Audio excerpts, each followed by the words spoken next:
There's been a ton of activity in the Pilot Flying J project. Let's go ahead and get into what's new. First off, much appreciated to Steve for breaking this news. I was unaware until I read his weekly newsletter. So if you're not subscribed to Steve's EVI newsletter, it comes out once a week, typically on Sundays, and it's published through Beehive. You go to this website address and you can subscribe. But he was able to identify that Pilot Flying J is now using time of use pricing in select locations, and we're not sure to what extent. And just so everyone knows, tracking pricing on 200 and an ever-growing number of stations is not sustainable. So I've given up on tracking pricing. One user did provide me a way of doing website scrapes in order to accumulate pricing and do some very quick math on it. But now with time of use, that kind of throws a wrench in it because there's multiple tiers of pricing per time of day, and so website scraping no longer is a viable option either. So in order to find out what the pricing is at any given Pilot Flying J, you'll have to use the Pilot Flying J or EVgo apps. But time of use pricing is a big boost, at least for me, because I was using these stations because I was getting charging for free in my Cadillac Lyriq associated with an EVgo free plan with the Lyriq purchase, which expired. And now I generally am price conscious. I'm not going to pay twice the price if I don't have to. Sometimes I will pay a premium in order to get a station to immediately off the interstate, but time of use is definitely up my alley because as an old man American, I wake up early o'clock, well before all you all, and posted up into a charging station early in order to get time of use pricing. And right here you can see in the picture, it says 12 a.m. to 9 a.m. And by 9 a.m., I'm already eating lunch. I'm halfway done with my day. I get up very early in the morning. This morning I got up at a little bit after 5, which is kind of late for me. I get up normally about 4:45, something like that. But point being is time of use pricing is now available to some extent in the Pilot Flying J network. And I should note that what they've been doing is amassing an empire, and their pricing has been criticized for being too high, rightly so. Just about every YouTuber who comes by here is like, oh, that's a high price. Sure enough, but what if, just imagine a world where Pilot Flying J starts to play with their pricing and perhaps extend discounts to General Motors customers, and General Motors is now the second most popular EV manufacturer in the United States, and all of a sudden these stations are getting swarmed. So stay tuned. We don't really know where this story is going yet, but time of use pricing has now been introduced. Much appreciated to Steve for breaking this news. Second bit of major news, they've been doing 4 stalls except in compliance areas where they're required to put in a CHAdeMO handle exclusively. But Wildwood, Florida, right where Interstate 75 and the Sunshine State Parkway forks in north central Florida, north of Orlando, there's a site, and I was looking at this, I was trying to see if I was seeing double. I'm like, wait a minute. And I counted, no, there are 3 350 kilowatt dispensers here. And what caught my eye was the number of pillars, because normally there's 2 pillars. I'm like, why do they put in 3 pillars here? And then my eye kind of drifted. I'm like, oh my God, there's the 3rd dispenser. So someone at Pilot Flying J was like, you know what, at this station we need more capacity. And they're probably analyzing trends, and the state of Florida is a big booming area for EVs, and tons of people are traveling in and out of the state all the time. Interstate 75, and then you fork either going to Tampa and the Gulf Coast resort areas, or you turn left into Orlando and go to all the places that are fun to visit there. So who knows where else they're going to plop 6 stalls, 8 stalls, 10 stalls. We're not really sure, but sure enough, the first 6-stall station has now been spotted. It's not open yet, but it looks like it's soon to be. Nice canopy, too. More exciting news coming to you here. And the state of West Virginia is a state with no Electrify America stations. 0. Electrify America doesn't exist in the state of West Virginia. No EVgo stations. EVgo doesn't exist in the state of West Virginia. The only thing there is a hodgepodge of private operators and compliance chargers at dealerships and things like that. They did put in charging at their travel plazas, and they have level 2 at their state resort parks. So there's some movement towards electric vehicle charging through these state operated properties, but really no major CPO. And here we are, Pilot Flying J has now officially been spotted building into, and this went quick. I was actually so excited I couldn't stand it. I hopped in my car and drove 5 hours to see this for myself. And sure enough, it is a real thing. I couldn't believe it until I set eyes on it myself. And it is a beautiful location, just absolutely spectacular, kind of like in the middle of the state of West Virginia, very dearth of charging. Tesla Supercharger does have stations there, but I think about half of the stations in West Virginia are Tesla exclusive. So if you're driving a non-Tesla, it's kind of hard to find your way through the state with recharging. But soon, this location will be open. You can see, when I was there, the fences were up, and it was only 2 weeks ago, and now the fences are down and the chargers are in place, all ready to go. And they did a very good job of the plaza work in this area, because over here is a fast food restaurant called Moe's. There is no drive-through for Moe's. You have to go in and get your freshly made burrito, which is really good food. I like Moe's.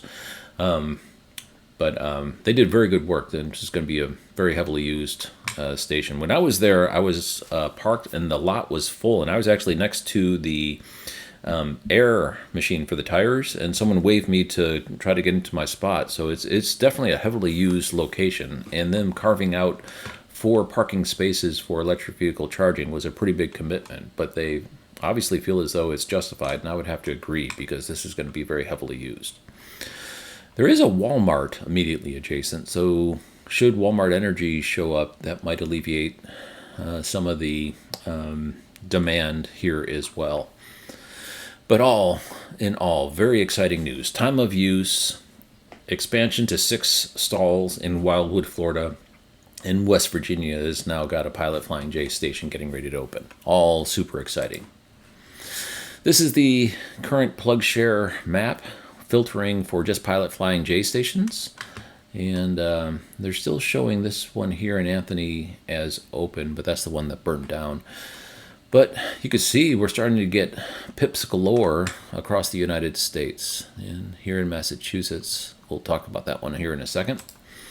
Progress over time, you can see in 2025 a much more smooth curve in the upward direction versus 2024, where it kind of flatlined and then spiked at the end of the year.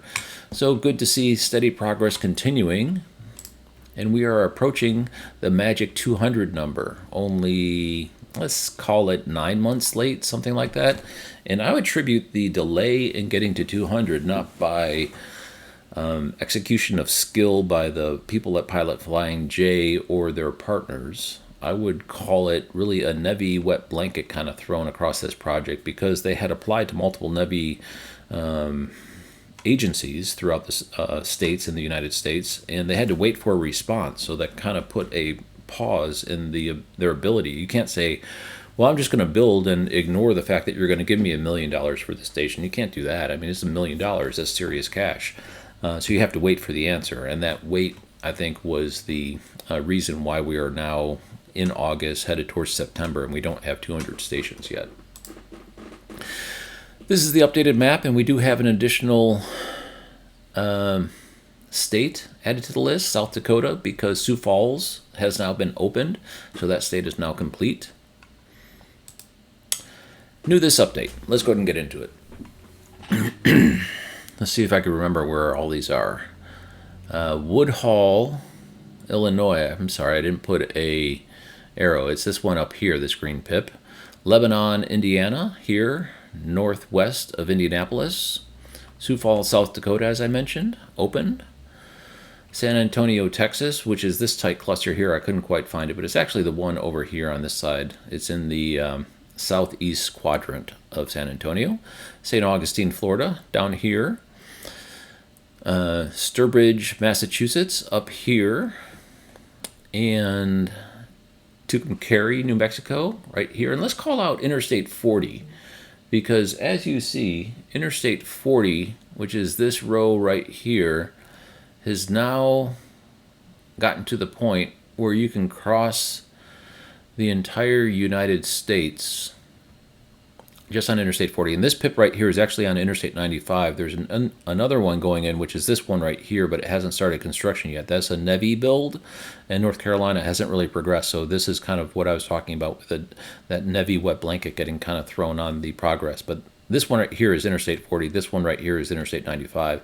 Once they complete that one and the one in Arkansas, you'll be able to cross the country on Interstate 40 using just Pilot Flying J now that Tucumcari is open. When I crossed to the Grand Canyon National Park, which is just north of this PIP right here, I had to audible in New Mexico because Tucumcari was not open yet. In fact, it hadn't even started construction. I was the first one to cross past there, and I saw the fence go up. But it is now open, and this stretch from Amarillo into Albuquerque is now traversable using the Pilot Flying J station. And there's an adjacent, as I said, Electrify America station at the Loves across the street. A little bit more rundown. The Pilot is more clean. We actually went there and charged and went over to the Pilot in order to use the restrooms and buy some things. The Pilot is better maintained. So nicer place to charge, in my opinion. Tuskegee, Alabama. Over here, this was not on the map as coming soon in 2024, but it is in between Montgomery and Atlanta on Interstate 85. Has now been spotted under construction. Decatur, Illinois, right here in the dead spot middle of the state of Illinois, just to the east of Springfield, under construction. Mascota, Illinois, I guess is how it's pronounced, is, let's see, it's down here, and this arrow should be moved a little bit further down. So this one down here, Matthews, Missouri, south of St. Louis, right here, under construction. As I mentioned, Wildwood, Florida, over here, under construction. And the crowd pleaser, Sutton, West Virginia. Everyone applaud for Sutton, West Virginia. You can see there was a big dearth area. And this wasn't even on the coming soon map. It was expected, but it wasn't on the coming soon 2024, but boom, under construction. Yes, sir. In table form, I'll drop my video. Pausing for a second. Various counts.